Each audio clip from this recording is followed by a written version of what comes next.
You're listening to Birds Coast to Coast. Here's your host, John Clark and Tanner Riddle.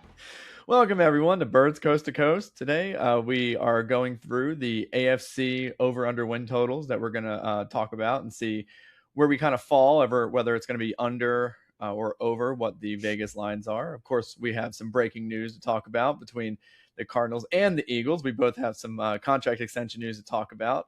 And we're just going to be really excited covering training camp these next few weeks. As we know, a couple practices have already happened. And I know the Cardinals have already had a few practices, right, Tanner? Yeah, we got a little bit of an early start because we are in the Hall of Fame game. So we got early access. Okay, so I'm going to be honest. I'm going to ask you a question. On average, how much, assuming this year doesn't count, how long into the game do you watch the Hall of Fame game on average? Or do you not watch it? It's a fun weekend for me because it's usually my birthday weekend. Yeah. So, and it's just the beginning of football. Mm-hmm. It's the first time we see teams, not just in practice jerseys, but they're in the legit uniforms. They're hitting each other. I mean, it looks legit. It looks like, our normal games. So how far do you think you usually watch into these Hall of Fame games? Maybe one drive for each team. Yeah. Yeah. It's so funny because we're always like, dude, I need football so bad. I know there's memes. It's I'll pay to watch a Titans-Jags game right now, in the middle of summer. And all of a sudden here comes the Hall of Fame game. And it's what else is on? Maybe Family Guy's on. I will say though, when you draft a rookie quarterback with, the potential for him being the future guy, if they want to play him at least a half, I don't know what's normal in those situations, but I would love to see Carson Beck play at least half. My only experience with the Eagles being in the Hall of Fame was the late 2000s or maybe even the early 2010s. And my only memory of that game is that late, and you're talking about these quarterbacks, late in the game, there was a quarterback coming into the Eagles named Timmy Chang.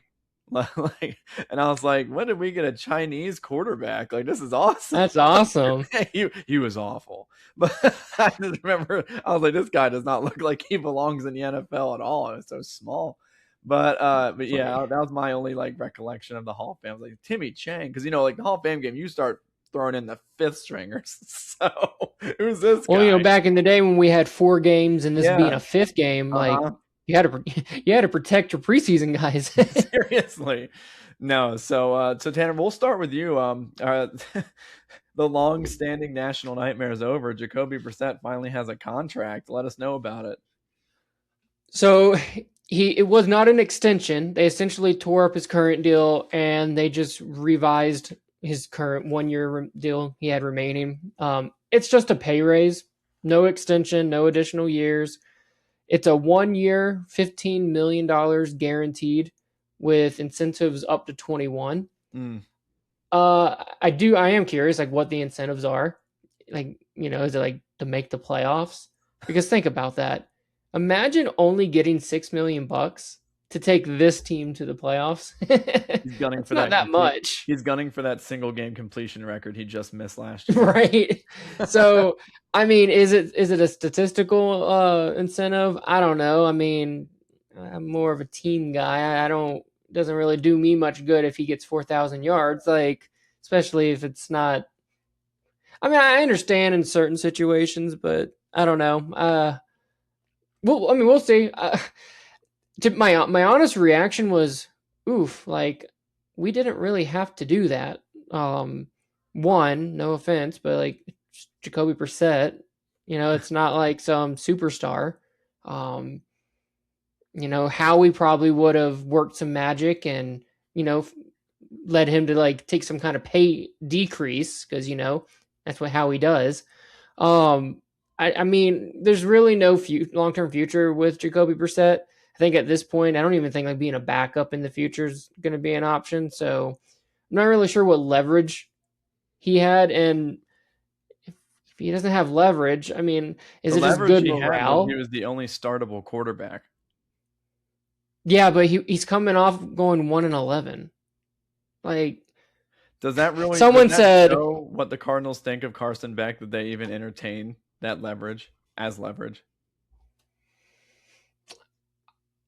I see why you could think that. I don't. Okay. Because at the end of the day, Carson Beck was always going to be a 3rd-round pick rookie. Like, he was never if he's okay. Fernando Mendoza, that would be concerning if they went out and they signed Kirk Cousins now, right? Mm-hmm. Because they're like, oh my gosh, like this is our future. Like no ifs, ands, or buts. I don't think Carson Beck comes with that label because he is a 3rd-round pick. It's not the same kind of commitment. So I don't think it's reflective. I do think we want Brissett out there as the starter. I think he gives us the best chance to win games, to evaluate other guys. I don't know. Yeah, I've seen people talk about, in the NFC West, teams are making huge moves and the Rams are trading for Myles Garrett. And in Arizona, Jacoby Brissett's holding out. We just live in 2 different worlds. Someone said, oh man, good thing we signed Jacoby Brissett, or we gave him this, gave him a pay raise because, now we can go 3-14 and as opposed to going 3-14. And that's kind of like how I feel. Like what the meter didn't really change much. And so we kind of just gave a guy a pay raise, just cause after taking a huge dead cap hit from Kyler. So it's like, oh, let's eat $50 million from Kyler and then give Jacoby Brissett a pay raise. You know how much money we're spending at quarterback this year? Like probably just as much as any team. So we could get Jacoby Brissett. Like that's what we're getting out of this. Isn't that how you operate when you're trying to cut a quarterback like Kyler? That's what happened with the Eagles and Wentz. That's why it hurts. Like when Mike was on a couple weeks ago, it shocked me a little bit how much he actually supported moving on from Kyler. I get it. I had my frustrations too, but man, like we just punted at quarterback this year. Mm-hmm. That's hard. No, it is. I mean, again, when you take those quarterbacks that have those big deals like Kyler and you basically cut him and have all that dead money, like you are kind of in a rut to basically compile a roster the next year. I mean, I remember when we cut Wentz or traded him, 2021 was absolutely absurd when it came to trying to field a roster. Like we made the playoffs just because we just went to a shell mode and just ran the ball every single play. We were just lucky to have a guy like Jalen Hurts who was on a 2nd-round quarterback rookie deal. Like that was going to be the plan. We just happened to have someone extremely cheap and we drafted him the year before. So maybe it was always part of the plan to draft Hurts and maybe move on from Wentz, knowing that cap penalty was going to be absurd. But, I mean, it does go away after a while. I mean, it wasn't that – I mean, look, the next year we went to the Super Bowl. So, eventually we were able to fit some more people under the cap. But that Kyler dead cap hit's going to really follow for this year. And it definitely is why you guys probably weren't able to really be competitive at the quarterback position. And, look, your schedule sucks. It's historically hard. This is really not the year to be making moves. I mean, that's kind of how I see it. If we were ever gonna quote tank, let's do it in a year where everyone else is winning the Super Bowl and even a good team's gonna miss the playoffs. Get that 1st overall pick. Take the medicine. You know what I mean? I know, but I fear so much that Arch Manning is going to be really good this year, and he's going to be like, who has the 1st pick? Oh. That doesn't happen. That doesn't happen. Don't – wait. So it only happens to a Manning? What are we saying here? Quarterbacks always do the whole don't draft me thing, but then they go. It's fine, especially when they have – now, does Arch have another year of eligibility? He might just come back. I mean – yeah, okay, he does. Okay, yeah, well. That's what I'm saying. But there'll be somebody. Usually teams who earn the 1st overall pick aren't good. So, not that it was the 1st overall pick, but remember when the Eagles got Wentz, they traded up to number 2. I mean, he may as well. He cost them a 1st overall pick. They moved from 15, 16, somewhere in that mid 1st range all the way up to 2. It was like a hopscotch. It was like something to 8 and then 8 to 2. Right, but what I'm saying, like the team was like average. Yeah. Typically, a team drafting that high doesn't have like that much around them, like the Eagles did that year. So yeah, he could avoid us this year, but I think the Browns are right around the corner. I think the Jets are right around the corner. Like there's going to be a bad team likely. Dolphins. I saw there was a schedule, like a hardest schedule, XY scatter plot. The Dolphins. You saw that too. Yeah, the Dolphins weren't that far off from your. I mean, it was a big gap, but I mean, it was still like you could tell it was second place was the Dolphins in the second hardest. The reason why it's hard for me to like compete with them is because you're right. Schedule wise, like they are pretty close, but I mean, we were clearly the harder schedule. Yeah, but they have the worst roster. Yeah, we do have like some interesting pieces, and we have just enough to mess around and like. I think be competitive, like, barring health and, certain things. They don't have a Trey McBride. They don't have like a Michael Wilson or a Jeremiah Love or Marvin Harrison Jr. We got a couple pieces like Walter Nolan. Have you seen any highlights of him? He's looking like a beast. Oh, wow. That'd be great. I don't know if they oh, man, I'm so excited for him.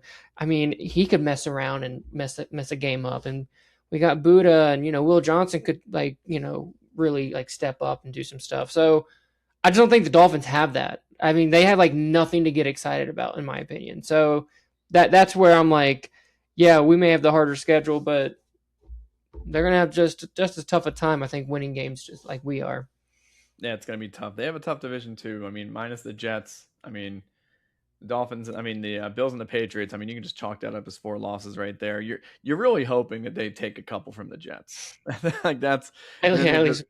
Yeah, but we play the Jets too. Like, just once, take a couple from the Jets and then fluke into 2 wins somewhere else.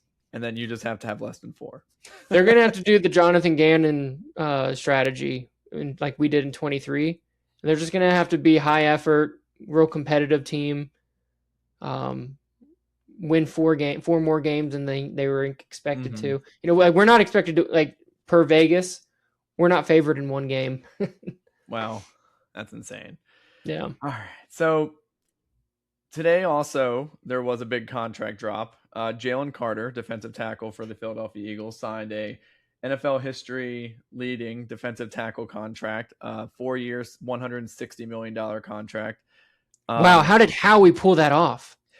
Yeah. So about that, wait, Howie had got Jalen Carter to agree to the highest contract for that position ever. Yeah, so that's insane. We pay good players. It's important to get players that are good. Yeah, but like, so he agreed to the most money ever. That's impressive. I don't know how Howie did that one. Listen, Howie's a legend.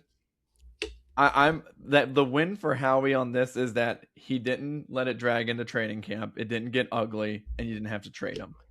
How often do we see guys like Micah Parsons? Who, Jerry's not going to pay him. Oh, he's going to get his feet dug in. Oh, it's a big fiasco at camp. And then all of a sudden he's on the Packers. That's why this was a win for Howie. Like Jerry, look at Dallas as an example. I was just about to say, all of your examples are from the same place. Look at so it's Jerry not really Jones. As commonplace. No, but it happens. It happens. In Dallas. It happens. Look at in Dallas.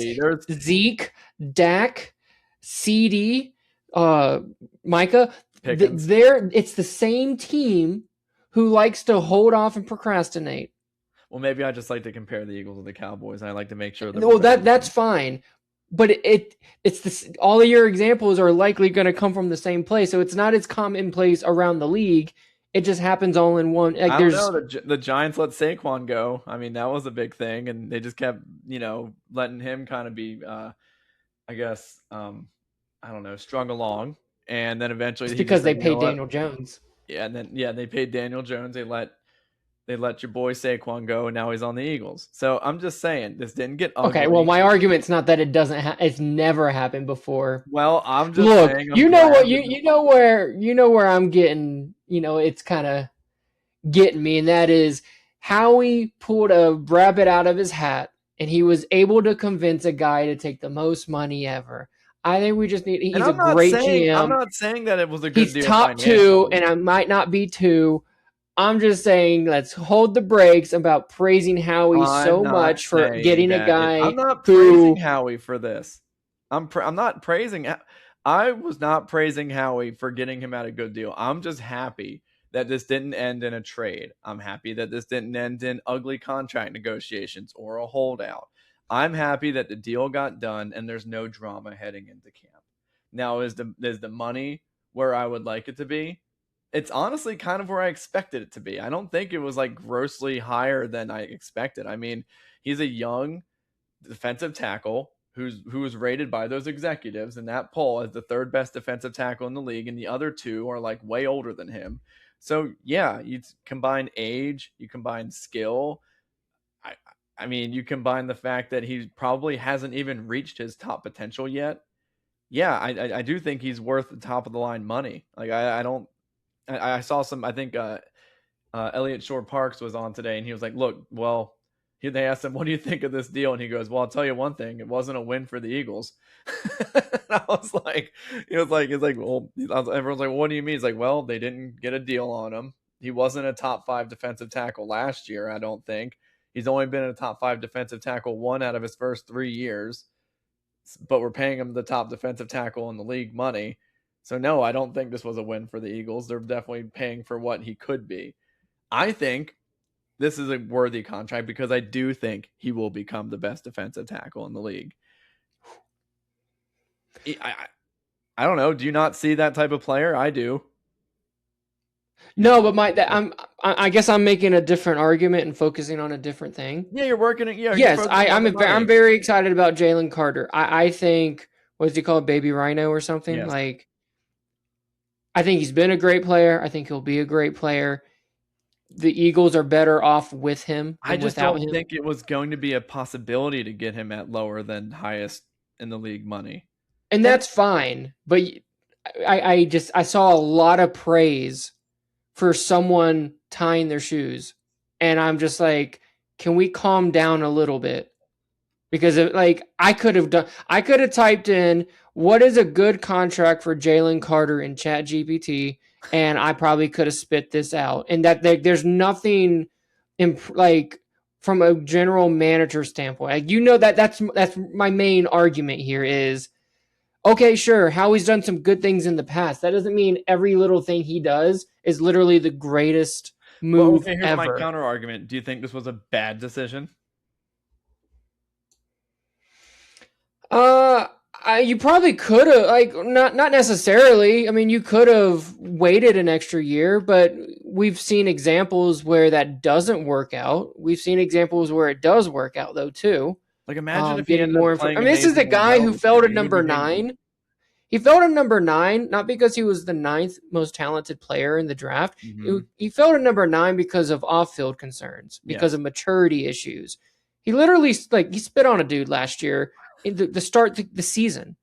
5 seconds into the league year. Literally. And so, I'm sorry, I don't think athletes are that, dumb to where we should lower the bar that much. They are humans and adults in society. And so I think it's fair to be wow, your judgment that early on, you should be so jacked up coming off a Super Bowl, looking for this contract, and literally one play in, you're spitting on dudes. I'm frustrated with that. Because it's because he is such a good player. That's why I'm holding him such a high standard. Mm-hmm. And when I say, okay, let's calm down on the Howie Roseman praise, let's just compare it to the rest. The prior number was 35 million, and he's at 38, and you're like, okay, damn, what's the big deal? It's $3 million. Well, I mean, it's about 10% over, what the market said. Chris Jones is at 30. You're right. You said, oh, well, these guys are older, right? Right. But I'm just comparing APY because those guys don't have as, many years left on their sure, like the length of the contract, the age is baked into the length of the contract. So I'm just going to compare the APYs. And so Chris Jones is at 32. Dexter Lawrence, he just got a pay raise from the Bengals. He's at 28. Jordan Davis a couple months ago is at 26. Milton Williams, 26. Like, I'm comparing him to other like interior guys. I mean, he's 10% above number 2. So and what was the APY that you said? It was Jalen Carter was 38. Yeah. So again, I'm not even saying that it's like a bad decision, because the next guy is going to get 40, right? Exactly. Like, and so on and so on. But I just don't think this was like, as someone who has praised Howie before anyone like truly understood, like, oh, he's actually a really good GM. I just think it's a little excessive to be like, wow, like what magic he pulled out of his hat. Look, we're just excited for our GOAT, okay? And I'm excited too. Like it's all a we're fun. Trying to say. Look, I when I was hitting you with the Howie's the GOAT, he's a magician. It's all because how we like that's his air. That's like his persona in Philly. Like it's just like, that's how we see him, and he is that. I definitely think he is that. I think his career is. He's a top 2 GM, and I'm not sure he's second. Okay, like I get that. If I'm doing a general manager draft, like a fantasy draft, I mean, it'd be him or John Schneider from the Seahawks. I will say the John Schneider one, because the other general manager outside of Brett Veach in Kansas City, because we give a lot of credit to like the quarterback and the coach there. Whereas in Seattle and Philly, I think we give a lot of credit to the GMs. So that's why I'm comparing these two. But these two GMs have both won 2 Super Bowls. What's unique about Schneider is that he won both his Super Bowls with 2 different head coaches and 2 rosters that didn't have a single player overlap. That's John Schneider, right? Like that's pretty cool. Yeah. Now, is that necessarily a negative for Howie? Of course not. I mean, there's probably something not too dissimilar. I mean, it was completely different coaches. It was completely different quarterbacks. I think the only overlapping player was Brandon Graham and Lane Johnson, and the kicker. And Brandon Graham barely played in that Super Bowl. I'm just saying that it's a unique way to like describe, John Schneider over. Look, again, like 2 players. They're 2 super. Okay, so what? Okay, no, let's do it then. What's the unique qualifier that makes Howie the clear favorite, the clear better GM over John Schneider? What is it? What's the clear distinct thing that distinguishes them? Oh, consistency. And the Seahawks haven't been consistent? No. They haven't. They have a great roster. They've had a lot of good teams. How is it the Eagles have been like significantly more consistent? Absolutely. I don't know. Actually, I don't. Yeah, you don't. Like I don't know. Like there's been a lot of good Seattle. I don't know. Dan was like, "What?" No, listen. I don't know much about this John Schneider guy. All right. All I know is that it's because he doesn't get the same praise. That's fine. Who cares? He's in Seattle. It doesn't really matter what's going on up there. Look, as a Cardinals fan, it absolutely matters what's going on up there. Who cares about John Schneider? They won the Super Bowl. Bubble Super Bowl Seahawks over here. Who cares? The bubble Super Bowl. They beat the schedule. Who cares? They beat the schedule. Beat the schedule? They beat the schedule. Yeah, the Drake May. They beat the schedule. Yeah, we beat Patrick Mahomes. Yeah. So I'm not. We already did the whole comparing those 2 teams. All right, now what we're all here for? We've been waiting all year. I've been teasing betting lines all year. Okay, you have an addiction. We're finally going to get to it. We're going to talk about the AFC over/under win totals, and we're going to mark them down. I have my little notepad here on my iPhone. We're going to write down the over/unders, what I think, what Tanner thinks. We're going to see which of ours overlap, and we're going to see if we can cook up like a 3-legger and see where our odds are and see if it's something worth tracking throughout the year.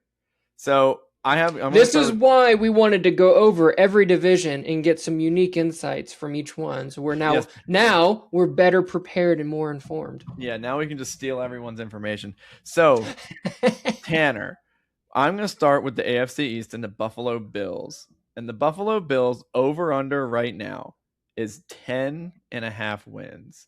How do you feel about the Bills, over or under 10.5? So I'm higher on the DJ Moore move than I would say consensus. Like I said, so everything's a spectrum, but like I think I'm on the more positive side of the spectrum than most people are. I think there were a lot of haters. If you want to argue they should have only given up a third instead of a second, that's fine. I mean, that seems a little nitpicky to me. The problem I did have more with that deal is they did guarantee a couple years on the back end. That just didn't seem, again, it's a leverage thing. I don't really know why that was necessary. Either way, that doesn't affect this year. But what does affect this year is the fact that they have DJ Moore. Mm-hmm. I think that's going to be a big deal. I could see DJ Moore having, a similar impact on the field, not the off-field part, but on the field that Stephon Diggs had. I'm looking forward to seeing what Josh Allen and the new regime, have in store. I think 10.5 is a good number. If I were creating the line, that's probably where I would put it. You know how it is with a superstar quarterback. Like, you're going to have such a high floor. And for more personal reasons, Josh Allen needs to do really well this year. So what is your question? Like, am I taking the over? Yes, or the under. Or the under? I'm going to...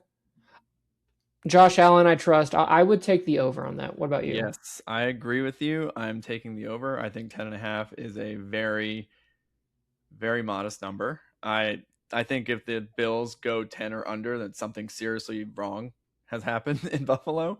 I think that's a really weird note because I can't see the Bills being at 10 wins and there not being like a huge issue. Imagine Josh Allen being healthy and they go 8-9. It's just it's hard to picture. I feel like this is an easy 11 or 12 win team, so I'm going over. Yeah. All right. Next up, we got let's go back down. We will go to the Patriots, the schedule AFC champion. The schedule, that's right. The Patriots over under is at also 10.5.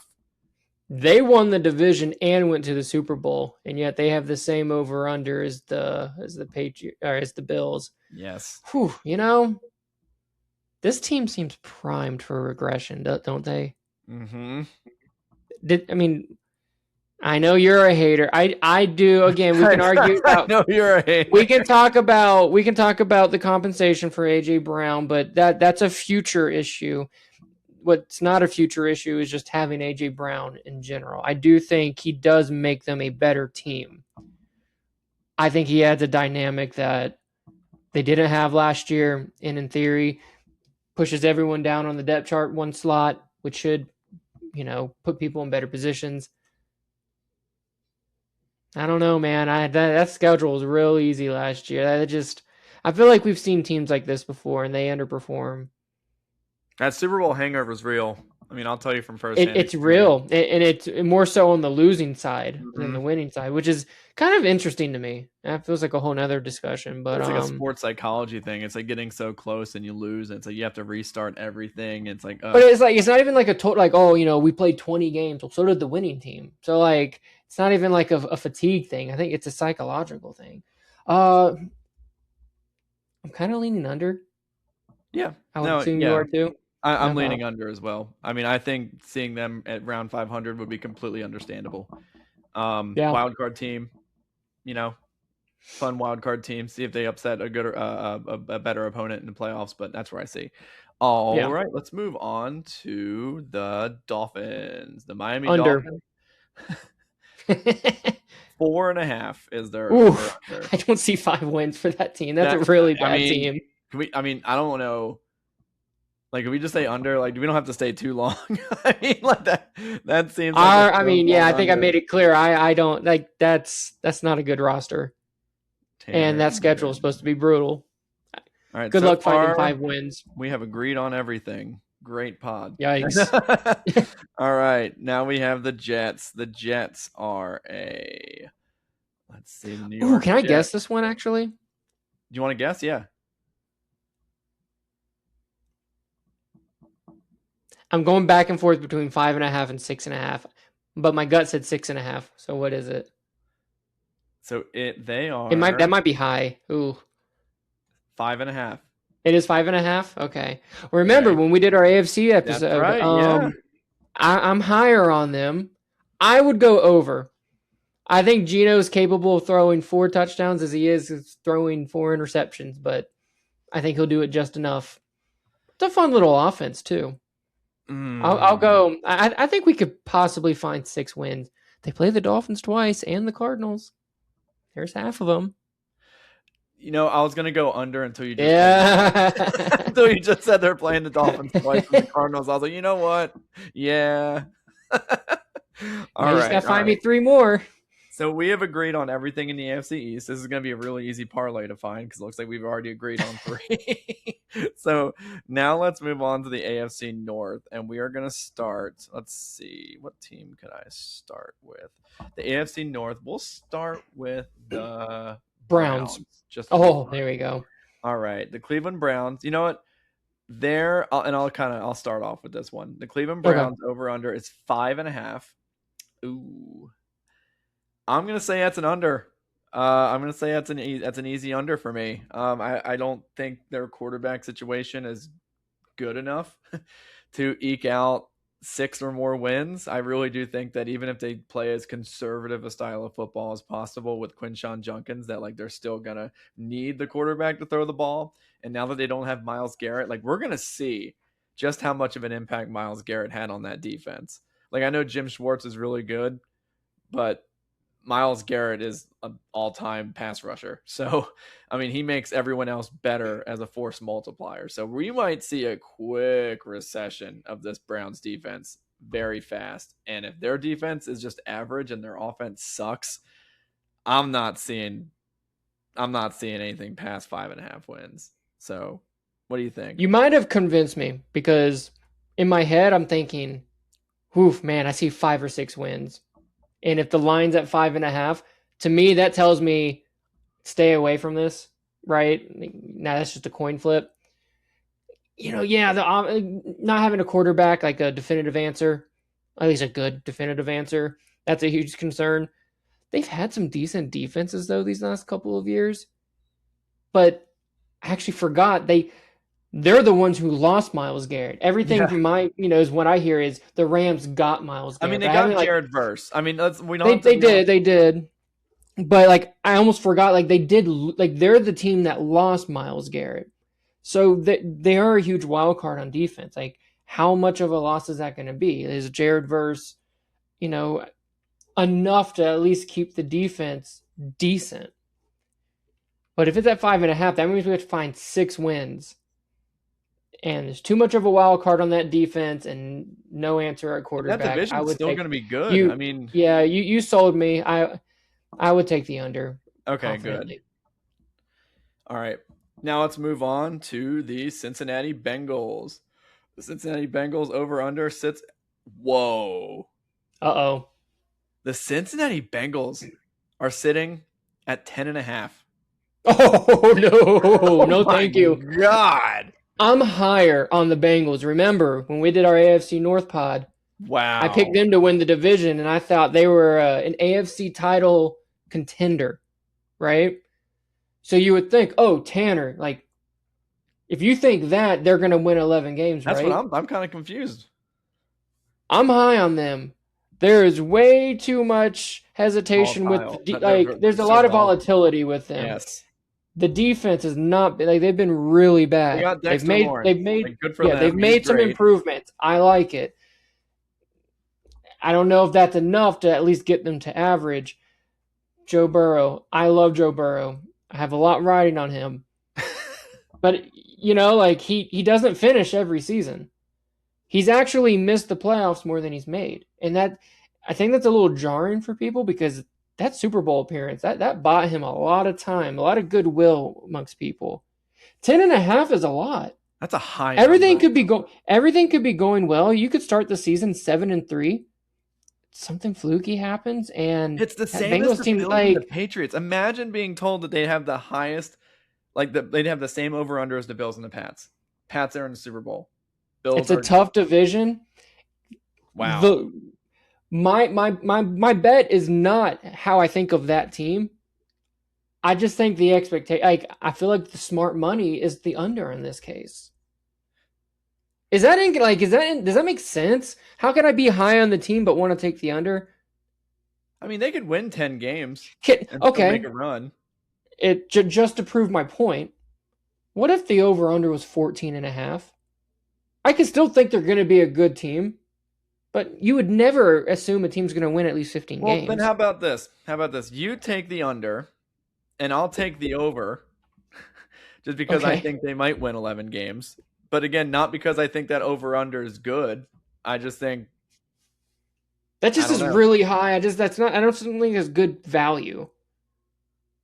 As someone who, again, on the Bengals spectrum, it's an under because I see them as I'm actually lower on them than you are. I could see them as an 8, 9, 10 win team. So I'm taking the under. I feel like whoever set that line knew how I felt, and they're taking advantage of that. That's crazy high. Wow. All right. I wonder if we're going to disagree on any of these tonight. That's insane. You should have saw our text thread earlier. We do guys, we do disagree like a lot. It just hasn't shown up so far. All right, on this pod. All right, so Mike's now we're still young. Yeah. All right, so let's go ahead. We're halfway through these divisions. Well, not really. No, we're not. So let's go ahead and talk about the Pittsburgh Steelers, the perennial over 500 team. Ooh, the Mike Tomlin-less Pittsburgh Steelers. And as perfect as it is, in a 17-game schedule, the perennial 500 Steelers. 8.5. 8.5 is there. There's no like that. That's just the football gods are real. All right, I want you to go first. Okay, so I don't like that they in the context of trying to do an over-under. I don't like that they lost Mike Tomlin. I probably would bet the over on Mike Tomlin until it doesn't work, right? But I am higher on Mike McCarthy than most are.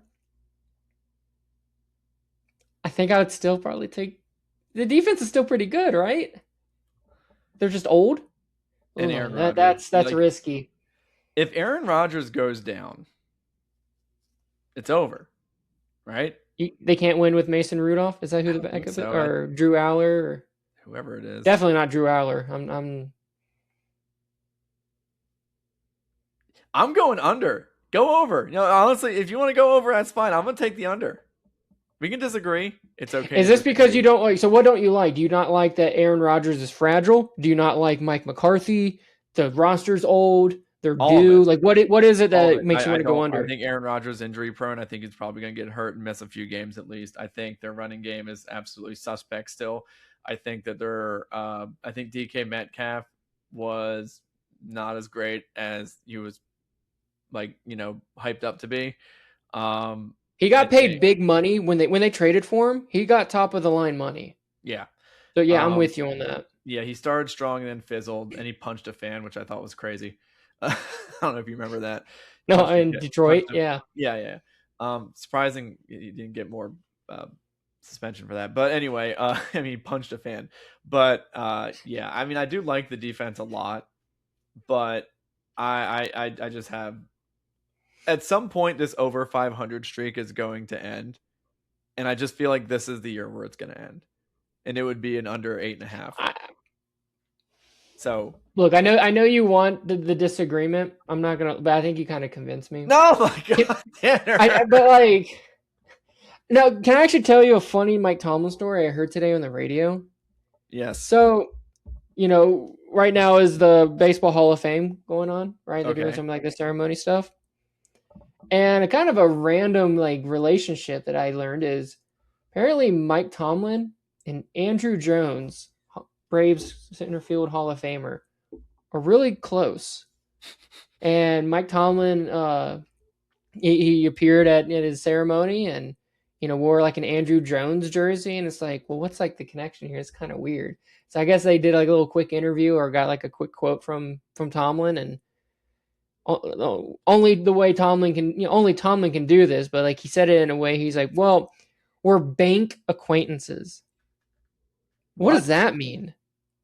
bank acquaintances. See, that makes me feel like there's Who some goes to the shady- bank and who No, makes that's some friends at the shady business. bank? There's some shady business going on, Right? man. I'm like, what do you Is mean? this like a bank? poker club? Like, what does Yeah, that mean? there's some digging there. It's like I don't like that.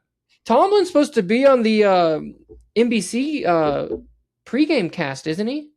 Isn't he Yeah. on Sunday Night Football now? hmm I don't know. Like, you say things like that, in a world of gambling and whatnot. Like, my head went to like poker when I hear bank. Like, what do weird. you think? Did you say it like with a smirk, like we're bank acquaintances?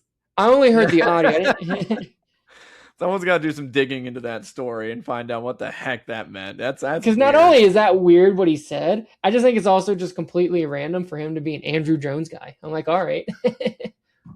All right. So we got the Baltimore Ravens as the last team, and I will go first. They're over under the highest we've seen so far at 11.5 wins. Oh, Tanner! I knew they would be way too high. Tanner, sorry, here's the thing. I just jumped in front of you. But... No, well, here's the thing, Tanner. We've gone under on all of these. So someone has to win. Someone has to win this division. Oh, this is a good division. So right now we are saying that the Bengals, in theory, can only win this division by 10 games. That's the highest that the division can be won by 10 games. Derrick Henry's great. The defense is still good. Didn't they got Trey Hendrickson, right? Trey Hendrickson? Yep. Okay. They still got Zay Flowers.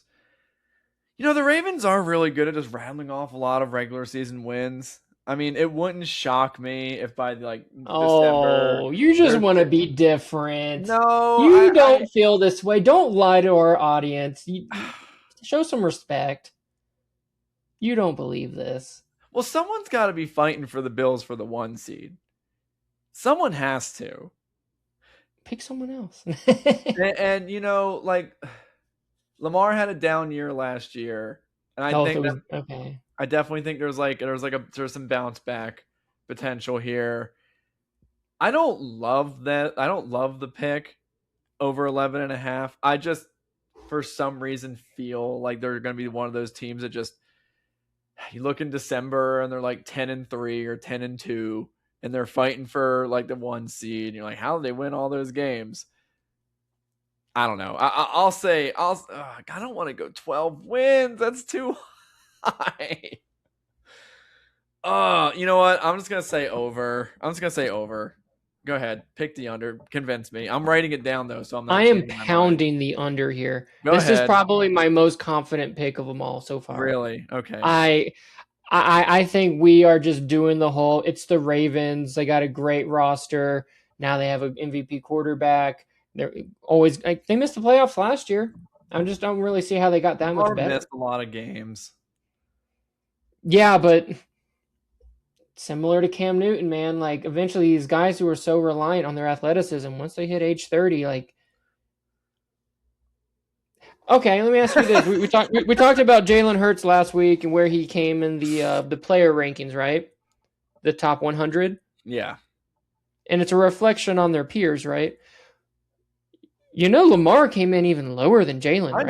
I know. This is like an MVP. We think of this guy as an MVP. When we talk about this guy in fantasy football, we want to value him on what he's done and not what he's going to do. And so I'm a little bit lower on that.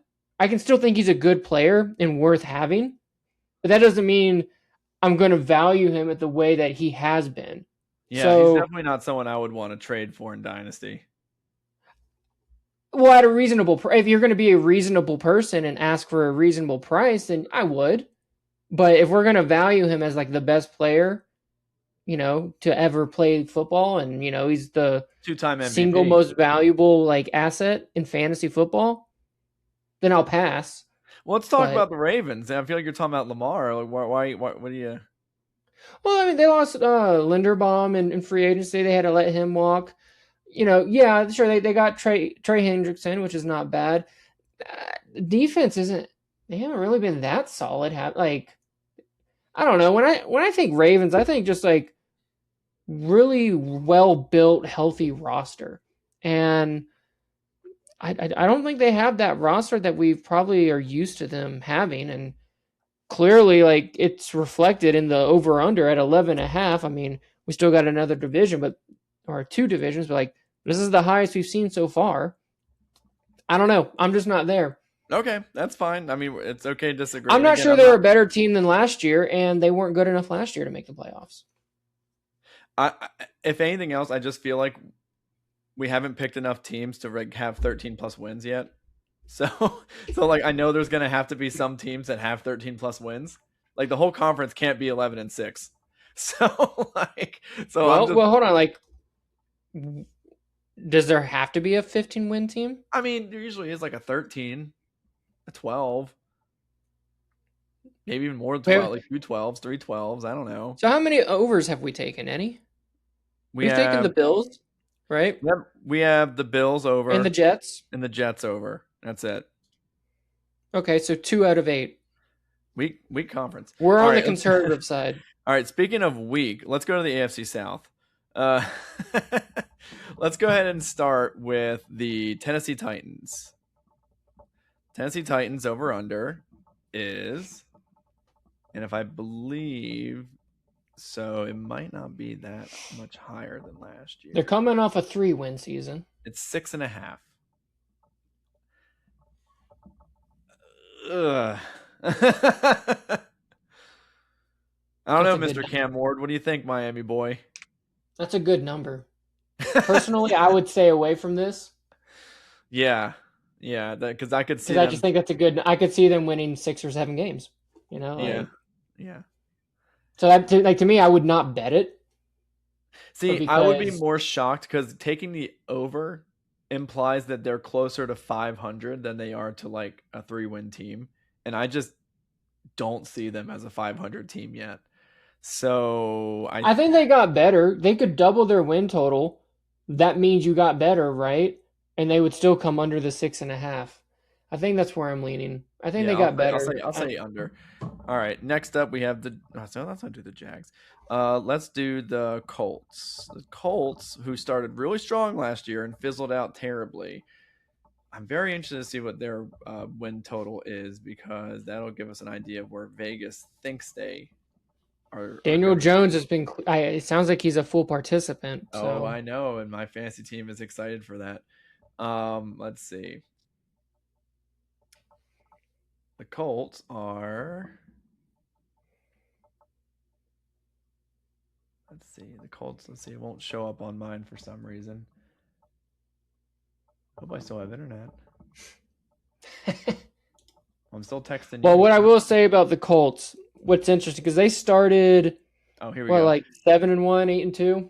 7.5. I'll take that. I'll take the over. I like the over on that. I feel pretty good about the. What does Vegas know? They won 8 games with half a season of Daniel Jones. Is it the Daniel Jones news hasn't like reflected yet? I think people. I think people are focusing too much on how bad they were without him. Again, they won 8 games and he missed half the season. So look, and the backup is now Anthony Richardson. I mean, at the end of the day, like he's not the worst quarterback in the world. I mean, you could run with him. So I mean, he could. I don't know. Do something. He's not Riley Leonard. But anyway, no, I'm gonna say over. You like? I think over. I like the over. All right, over both. Okay, sounds good. All right, now let's go ahead and do the Texans, which again is another fascinating line considering how many games they won last year. I think I know, without even knowing the number, I think I know which way you'll go. Well, it's 9.5. I think we'll both go over. Did I sway your vote? You're high on that defense. I am, but I'm low on Velociraptors with AKs.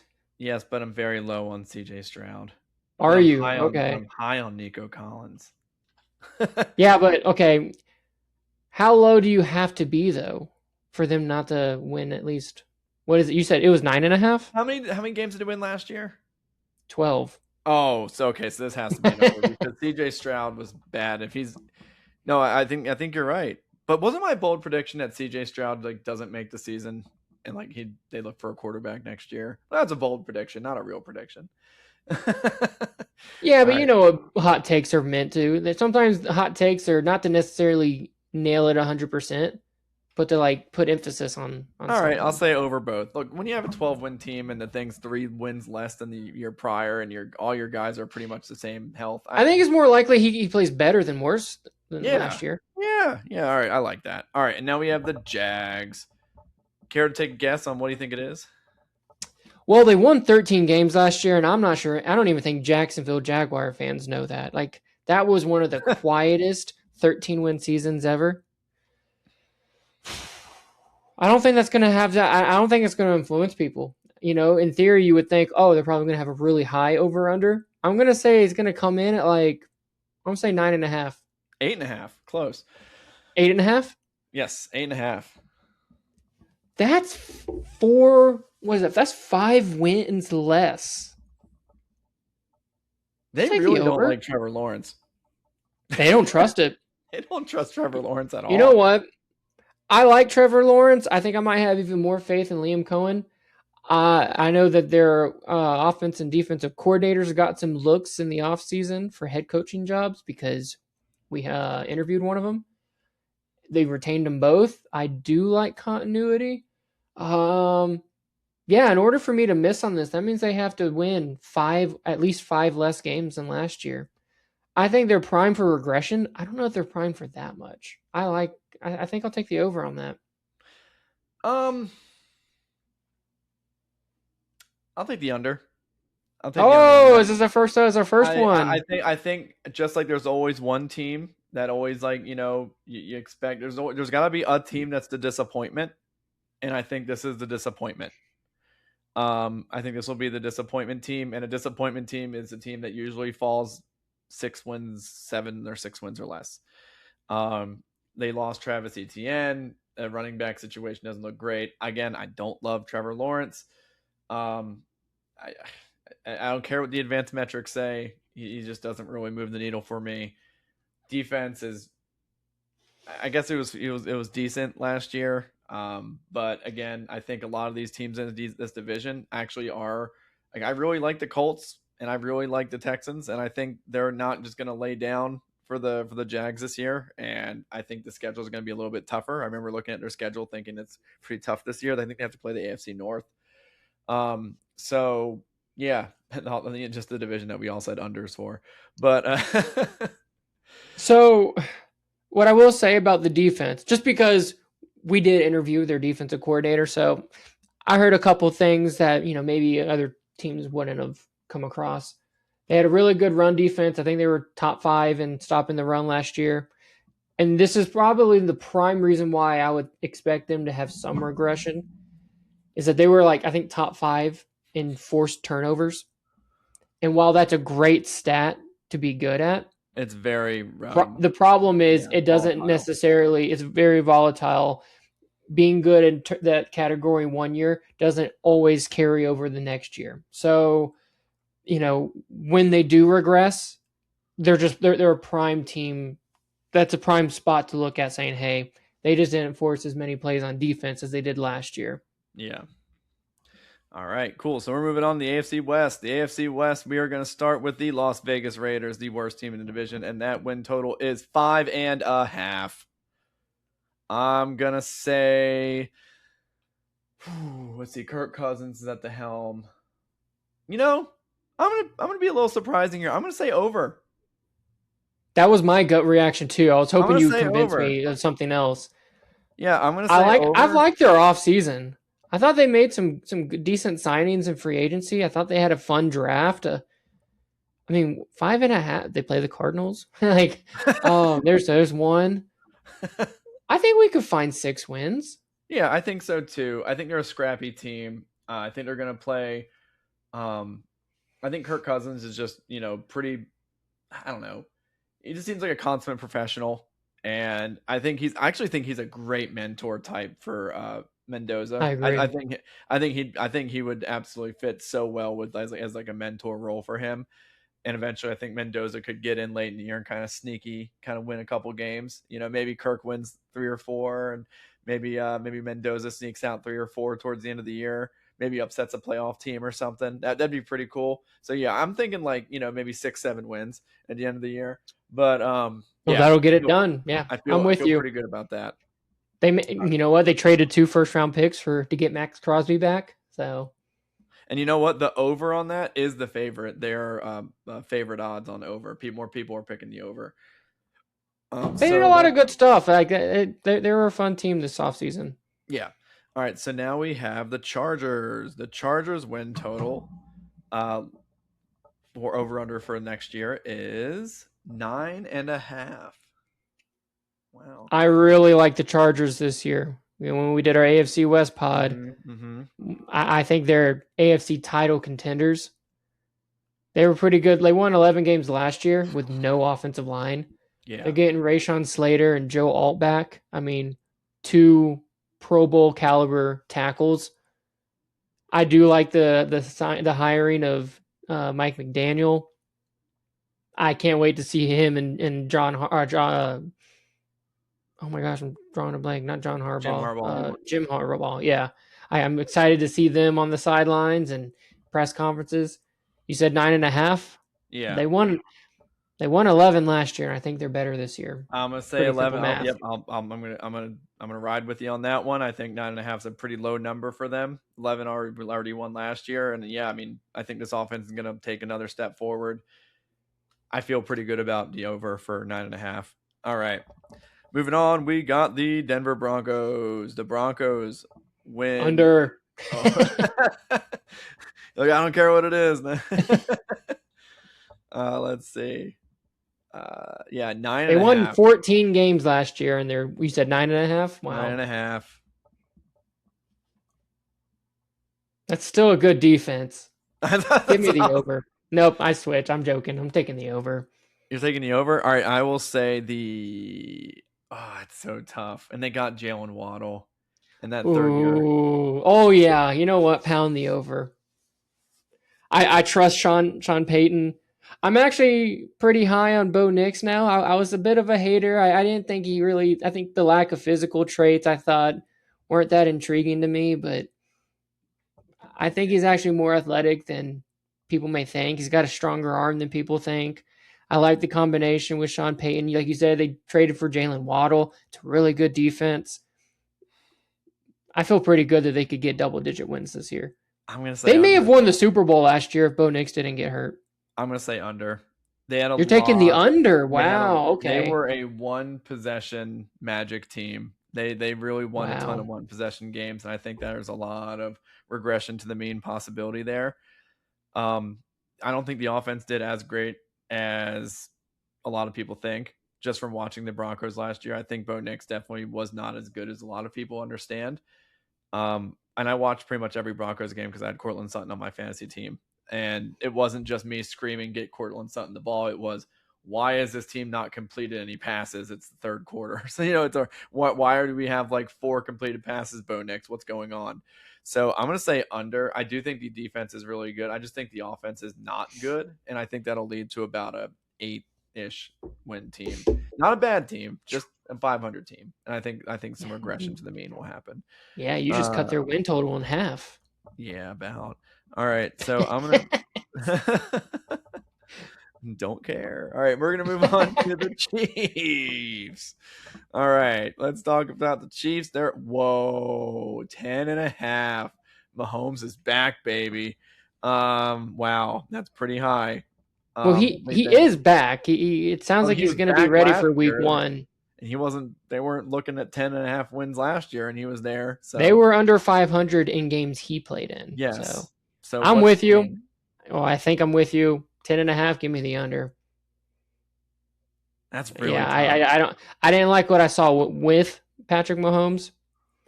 Not really sure they got better this offseason. I mean, they traded away McDuffie. Yeah, Trent McDuffie. Walker. They signed Walker, but And I think he'll be a good player. I just, I see the don't Chiefs know. as a 9 or 10 win team. Yeah, That's what I think they'll, be relevant in December, and they'll be fighting to get one of those wild card spots. Yeah. All right. Sounds pretty good. So that leaves us with 4 divisions picked. Now what we need to do, Tanner, is find our 3 most confident that also align with things that we have also agreed on. We will write it down. We will let you know what those odds are once I plug it into our odds machine, and we'll track it throughout the year. Now, here's my question: should we do 1 per division, or should we just do our 3 best? I think we should just do our 3 Let's best. do 1 per. You said 3? I mean, because I think there's something to be said about confidence. Because we're gonna pick division winners in a couple weeks, so like we'll already be like tracking that. So let's just pick our 3 most confident. That way we can have something like stick towards. Because some might be in the same division. So all right. So I'm just gonna give you I'm gonna go through the ones that were that we agreed on, and I want you to tell me how confident you feel about that. Okay. So Okay. Bills over. We both did Bills over 10.5. On a scale of 1 to 10, how confident do you feel on that? 7 or 8. I'm saying 7 or 8. So that might be one we go back to because that's pretty strong. Let's go Pats under 10.5. 5. I mean, 7. I picked it for a reason, but Yeah. You can have confidence though. Let's see. Jets over 5.5. 7. I'll go. This is a confidence rating. I'll go 5. I don't feel super confident about that. Okay. Let's see. We both said Browns under 5.5. Wait, you skipped the Dolphins? Oh, sorry. Yeah. Dolphins 4.5. We both said under. I'll take a 9. I feel pretty good about that. I feel 9 too. All right. Browns under 5.5. I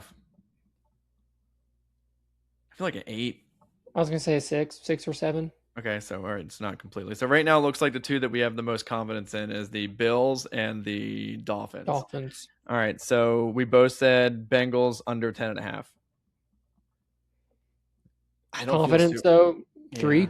Like, not that great. Yeah, they could definitely. I had some weird takes on that, so I don't know what to do with that. I would Steelers. say I don't think we're gonna line up with the Steelers because it's so wishy-washy. 8.5. I wouldn't. Under. No, I think we're confidence 1. We didn't agree on the Ravens. Titans 6.5 under both. We both said under 6. Yeah, but like on confidence rating, 3. Like, isn't there a chance that I could be talked out? I could be talked into being wrong. So I think this one we could have a good one for this. Colts 7.5 over.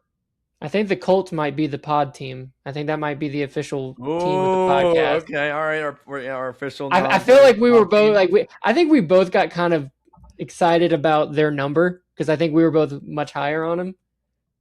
Well, because here's the thing: the Texans are 9.5. Like, I feel really confident the Colts are going to win over 7 games. I'm like at a 9. Yeah, I do too. My confidence is higher, even though I like the Texans better. Texans 9.5, but I have the Texans like a 7. Like, I think they will. And I would probably say I think there's enough uncertainty with Stroud. Yeah. I'll say like a 5 or 6, but yeah, like I'm in your range. Raiders 5.5 over. Do we feel confident about them? I feel pretty good about that one. 8? I'd say like an 8. Yeah. Oh, all right. Yep. Chargers 9.5 over. 8? I'm high on the Chargers. I'll say 6 or 7. I don't think I'm that confident. That's still pretty good. Because that's a good division, and they can all beat each other up. That's a good division. It's not a quality thing. It's a division thing for me. Because the Broncos are good. Chiefs are going to be looking to be good. Raiders are looking a little sneaky. Broncos 9.5. We didn't agree, and Chiefs we both said under. Yeah, but I don't feel good about the Chiefs one. Yeah, no. Okay, so I think our highest that we agreed on were the Bills, the Dolphins, the Browns, the Raiders, and the Colts. Which would be the 3 funnest to track? I'm picking 3 out of what was that 5? Mm-hmm. Bills, Jets, Browns. I feel like the Bills is a single up the middle. Is it fun to root against the Dolphins? Because I think that was my highest confidence one. So it's hard to like Dolphins. Okay. But you don't want them to be too bad because that wouldn't be fun. No, but I want to be right. I feel really confident that the Dolphins will not win at least 5 games. Okay, so I'm we'll gonna pick at least the Dolphins as one. All right. I think we both got excited about the Colts. What was their number? 8.5? Yes. 7.5? No, 7.5.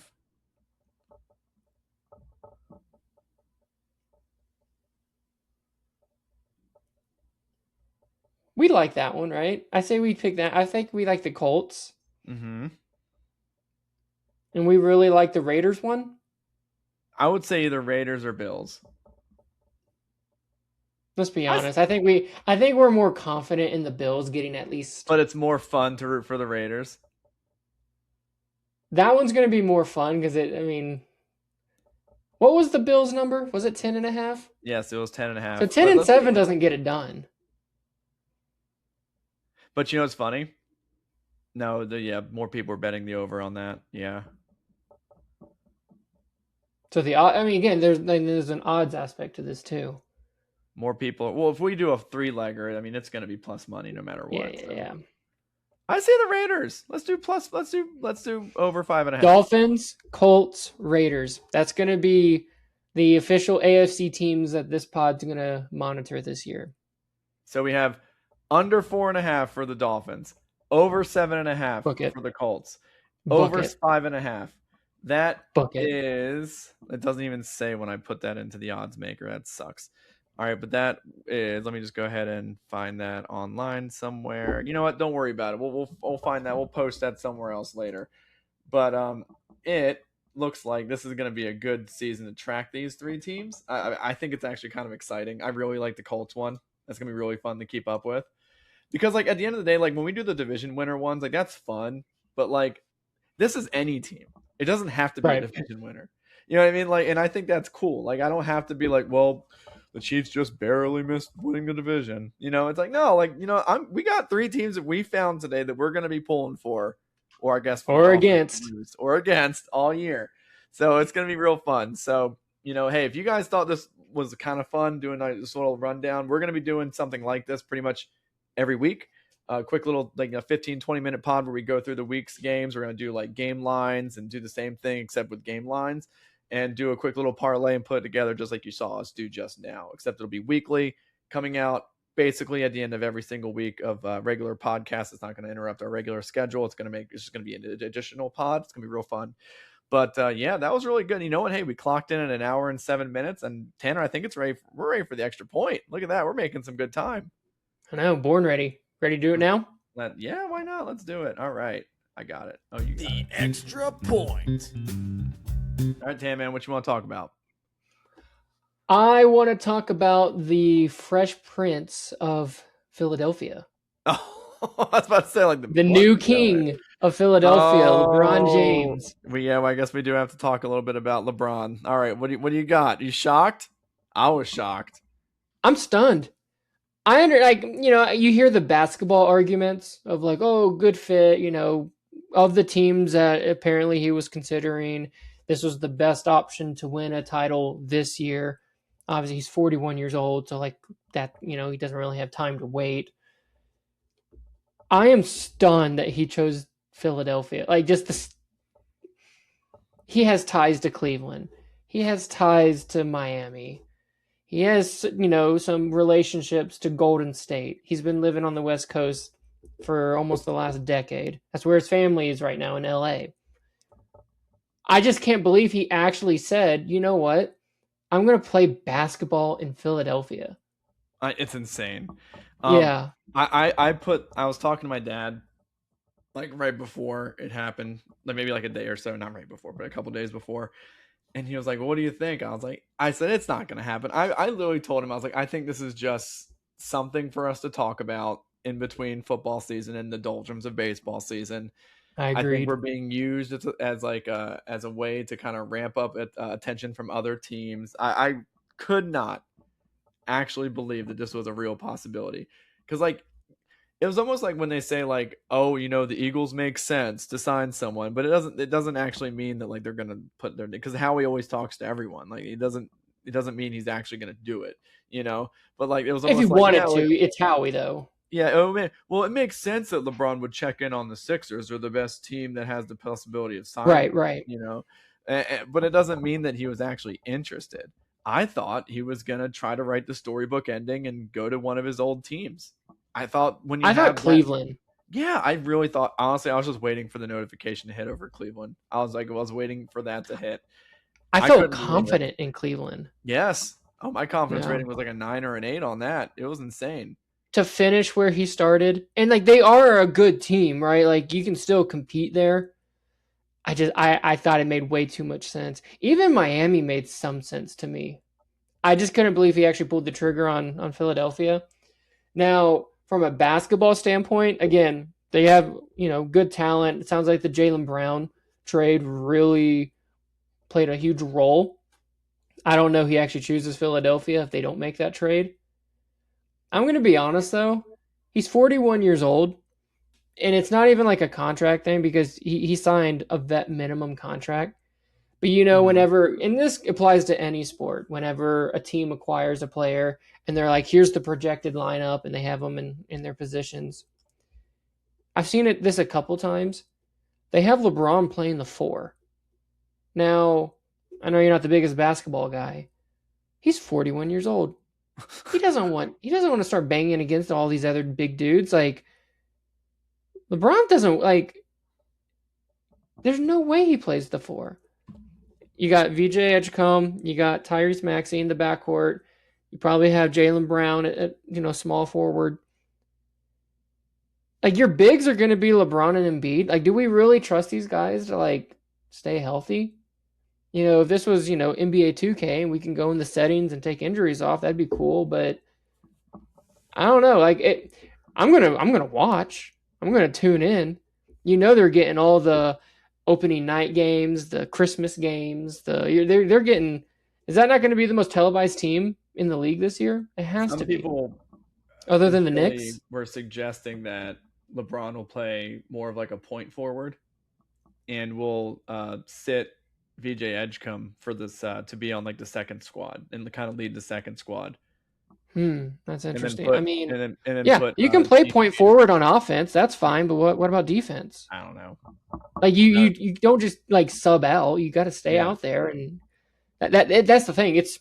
I trust him on offense. He'll get his shots, and he probably will pace himself. But it's the defense that I don't understand. I don't either. And honestly, I don't think a lot of these guys are going to play together all year. I mean, like, there's a chance that like those 4 or 5 players all play at the same time, maybe like 20 to 25 games. I was going to say there's a chance we go into the first round, even if they're healthy, they're going to be like, hey, like they've only actually played 15 games together. And that's where we really. And I don't like that. I think if you look at how the league is trending, it's all about the trend is continuity. Yeah, it's cohesion and continuity. That's why the Knicks did so well. Like they just knew each other. They've been playing together for so long. I mean, they're super talented, but like this was like years in the making. Yeah. Look at even when LeBron was at his peak in Miami, they didn't win the first year, and they actually played a lot. Like I think I saw something in that year one in Miami, they all played like at least 65 games. Like even that year, they didn't win. So again, I'm not trying to be a Philly party pooper tonight, but like I'm going to watch, and I would be super excited. I'm not saying you should have rooted for him not to sign a vet minimum deal. I'm just saying I think it's an interesting fit. You have Jalen Brown because he wanted to be an alpha dog.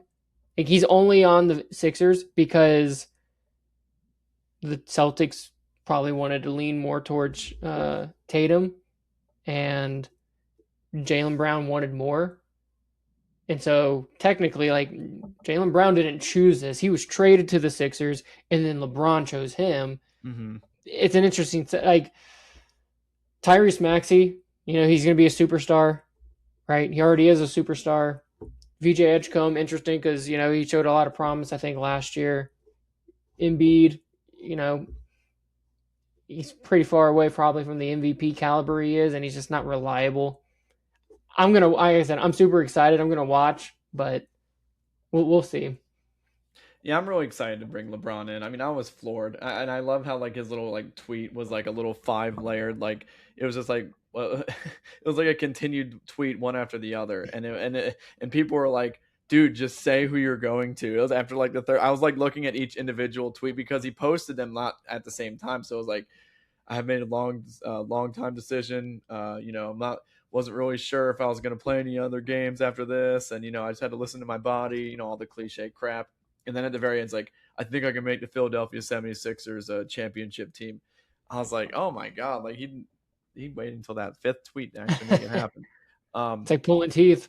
I know, but I'm really excited. I mean, apparently they already have the most allotted games for like that can be nationally televised. So I'll be watching some games because I'm not paying for anything extra. Oh, they'll be forced in your face. Yeah. Oh, I can't wait. Now I will say this. I wonder what this will do when it's like Eagles season, when it comes to like the media.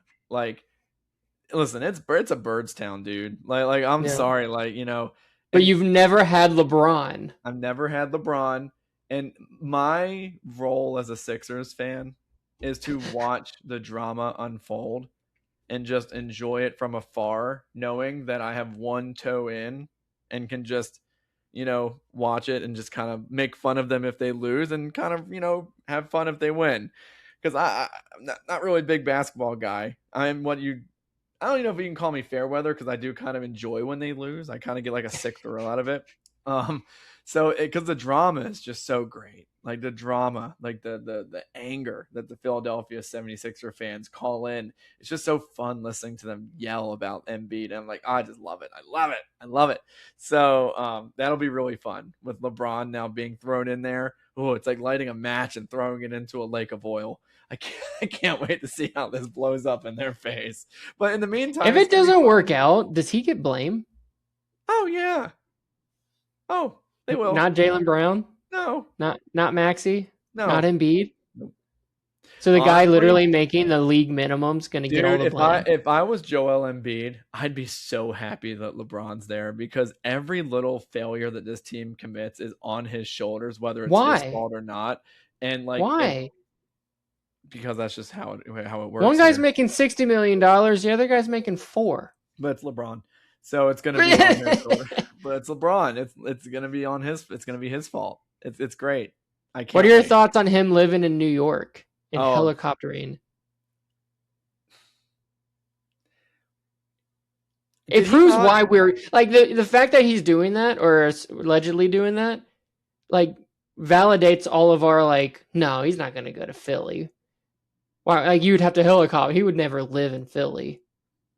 I mean, he probably would have like a He's not going to helicopter home after every game. I don't know. I mean, it probably has like a. I think it was like a 45-minute flight. I mean, Kobe, he helicoptered to Laker games. What do you think, he's going to drive in LA traffic? Heck no. Yeah, historically, Kobe did take a helicopter. We do know that, and that didn't end well. But like, well, he actually. I mean, I know what you're saying, but like, he actually did. Yeah, I know. I don't know. Like the idea, like someone doesn't take a helicopter around the town. Here's the best part about this, Tanner. He's a billionaire. Like LeBron is a billionaire. I don't care. Like I don't. You should care. It's a completely relevant part of this. But I don't care. I'm here for the drama. I'm here for when it goes bad. I just want to see them start playing and them start losing and then them start pointing fingers and then people get angry. And then here's the best part. You know what I love more than anything else is when they're not talked about.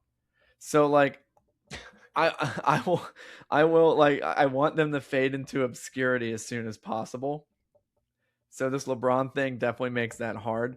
But my second favorite thing is when it like there's like drama and I can like devour it and consume it as like a wicked soul and just let it taint my soul and make it like more black and dark, because I love seeing like just it being like the finger pointing and this is a mess of an organization, they suck, they'll never be the Eagles.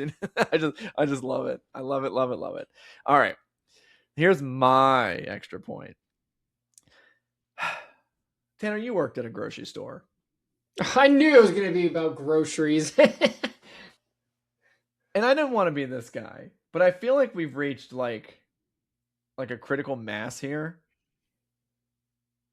Halloween is not for 90 days. About 90 days away. We have all of August. What is all of Halloween? September, Halloween. And all of October because it's the end of October. There's already Halloween candy out. 90 days is more than a quarter of the year. Because if you multiply 90 times 4, it's 360 something. Okay, so it's about a little less than a quarter of the year. So like, what other holiday gets this much runway before its eventual like crescendo of like occurring? Like, no holiday gets this much runway. So my question to you is, I don't even know if you had this job, if you were even like a stalker, but like, do you recall when you guys would put or you would see Halloween candy? I don't know if you even worked like during the school year, or if you went home on the weekends and worked at Lowe's or whatever. I didn't notice any special trend of like getting ready Okay. for Halloween. Okay, because like I saw it at a grocery store. I know what you're talking about, though. It's just they lay out the Halloween candy, and I'm like, it is July. Like, oh my, it's 100-something degrees outside. Like, fall's nowhere Are you near. saying you're seeing like the little pumpkin-shaped Yes. Reese cups? Yeah. Now, I mean, I don't want to get too distracted, but those do taste different than like a normal Reese cup. They No, I know they're different good. peanut I butter. know they're good, but what I'm saying is I don't understand why they're out. I feel like they're getting out earlier and earlier and earlier. Is it because there's a high demand for it? Like, are we gonna start seeing these candies in June? Like, do you know 90 days ago it was the NFL draft? So we're just as far away from Halloween as we are from the draft. Because it was like, wait, let me just double check this. Okay, so it would be June 28th, May 28th, April 28th. Yeah. So like that's insane. The draft was forever ago. So which means we're forever ago away from Halloween. But we're already marketing. Like, Christmas doesn't even get that much runway. Because they just really go from like Black Friday to Christmas. Is a theory because they don't have the same competition? I guess like you not. said, Christmas. It is kind of a holiday. It follows two other ones. It follows Halloween. No, you're right. It's a holiday dead zone. You're right. I mean, after July 4th, there's really nothing. You could say like maybe like they start doing the back to school stuff, but you know that's not really candy based. That's more just like books and notebooks and pencils and stuff like that, which you do see in the stores. You see them all the back to school marketing. But typically you see back to school and then you see Halloween. But man, it's like bang, like at the same time. It's like Halloween is still pretty far away. And I love Halloween. Are you seeing decorations or you're just seeing candy? Oh, I see decorations. I see the ghouls. I see the animatronics already. I went to Lowe's Home Improvement the other day and I saw that there was some animatronics already being rolled out. And I know that's a home improvement store. So, technically they do kind of try to get those animatronics out there and they're a little more decoration themed instead of candy themed. But man, is the weird. Reason because Halloween's more popular than we may realize? Do you think it's fun? Maybe it is fun. Do you also think we eat candy and we dress up in costumes? You think it's also just because it's a very easy commercialized holiday? Like, is Thanksgiving big candy? Like, because it's so funny. Like, Thanksgiving is. It's if you want to go like the capitalist route, it's like the only holiday in this later part of the year where like capitalism hasn't just like absolutely destroyed and made it like a commercialization thing. And then they made Black Friday to make sure there is like a capitalistic like mindset of spending. But like the holiday itself, like Christmas, you buy things for people. Halloween, get costumes, buy candy, go out, get, go do things out with people and buy candy, get costumes, all that crazy stuff, right? Thanksgiving, it's more just, hey, have a meal, sit down with your family. I guess the only thing with Thanksgiving is more of like, it's like probably like more of a travel holiday. It's the most traveled holiday. So maybe you could, but that's not really like super like commercialized. That's more just like logistics. You have to get to your family for the meal. But, I don't know. I think maybe because Halloween is a very commercialized holiday and Do you think it has something to do with millennials? I like we have something to do with Halloween, this? Do so do you think we kind of romanticize Halloween with like the Harry Potter and the Hocus Pocus, and we kind of more than Gen X. yeah, like we try to recapture those Halloween, those nostalgic Halloweens, and they're trying to like prey on that nostalgia. I mean, yes. I mean, I love Halloween. It's I do too. fall, it's I do too. football. But I think corporations Like, know that. and whoever decided to like start Halloween, they that's like prime real estate. Late October is like Tanner time. Yeah. I mean, I think that's a fair thought. They're trying to extend that Halloween window out so far. Should we make Halloween like the last Friday of the month rather than the 31st? I'm wondering if we should make Halloween Like a Thanksgiving. We should make Halloween like a Hanukkah, and do it like a week of Halloween. Oh, okay, big fun. candy. I don't know. I guess my other hot take with involving Halloween is that I don't like the trunk or treat thing. I do understand it's safer. Just seems a little soft, but I don't know. That's a completely different conversation. And the fact that like it originated from what I first recall from like being at like it was like always in church parking lots and like I'm going to trunk or treat at my church. It's like, all right, loser. It's like No, say I thought of it like say after like a football practice, or a football game. Oh, is that when you recall like It's a trunk or treat, right? It's like out of the back of people's cars. Which I mean that sounds a little weird, but like the idea is like in a parking lot, so it's like a small neighborhood. What? So like a parking lot could be, grocery store, football, baseball field. It could be a church. It could be any of that stuff. That was my thought. Not everyone has a neighborhood to go to. Did you ever trunk or treat as a kid? Again, I think we had one through our football league growing up. Okay. My big trick or treating is usually in like a big neighborhood, but yeah, that's what I'm saying. And I'm telling you, I'm really excited for this year's Halloween setup because we are in a kind of a nice little neighborhood here, and apparently it's well known for being a big trick or treating spot in the area. So, kind of excited to do the old sit on the rocking chair in the front porch with the big bowl of candy. Oh, what are you? Here's some candy. Do you plan on dressing up? I might. I don't know. I haven't. What do you mean you might? Why would you not? Dude, we are 3 months out. See, this is kind of my other extra point. Like, I don't know why I'm even talking about Halloween. See, this is what happens. This is what happened. My whole idea was that I wasn't. Why are we talking about Halloween? And now I'm like already fantasizing about Halloween. Oh my god. See, I'm playing victim. That's our answer. I gotta stop. That's why. All right. Okay. Next week, guys, Hall of Fame game. We're going to do the NFC teams. We're going to pick 3 more teams. Oh, and by the way, I looked up the odds, plus 550. If you're somehow able to get a parlay of those 3 easy teams. Money. I know some websites don't do parlays over-unders, but if you do, the odds bake out to about plus 550. So you can basically is that pretty good? 5x, you can 5x your money or 6x your money. Yeah, it'd be a 6 times your money bet back there. So that'd be pretty good. So we don't unit shame here. You want to bet $1, 1 cent, or if you don't want to do it, you just want to write it down somewhere. We don't really care if you actually put money down at all. You might just say, hey, this is just for props. Who cares? Bragging rights. We're not trying to make you spend money at all. We really don't care. We don't have any affiliation with any betting site. So I don't care. We don't have any sponsors yet. But I do say we have over 550 TikTok followers. So wow. That is something that is... This is a huge deal. It's a huge deal. We're going, and you know what, guys? Here's the cool part. Even though I'm going through and I click and follow and all these TikTok profiles, the majority of the people that are following our account are not people who are giving me follow backs. They are finding our videos and clicking follow because they like what we're saying. So I am loving that. If we could just get enough of those freaking TikTok people to come watch us on the YouTube video, we'll be doing something. All right. And I think baby steps. Listen, if we can get to 1,000 or whatever, some of them have to migrate over and have a good time with our community over here at YouTube. So baby steps, we're going to get there.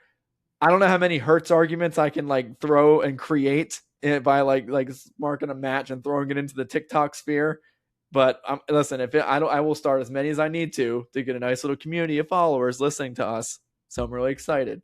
Thank you for everyone who listens on YouTube and who sticks around for these 90 minutes. You are really important to me. Please spread the word.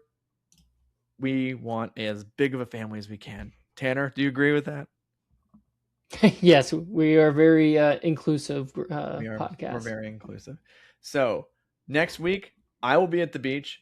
Next pod will probably be later in the week. Just because. Good look at the beach. I remember your story. How much of a hassle it is for you. The weather does not look great in Wilmington. I may just have to sidestep that entire situation. I might get some beach time, but it's not looking like a lot. I'll have fun. I'll try to have fun. Other than that, Tanner, you ready to rock and roll? Let's do it. Alrighty. As always, he's Tanner. I'm John. This has been Birds Coast to Coast. Later.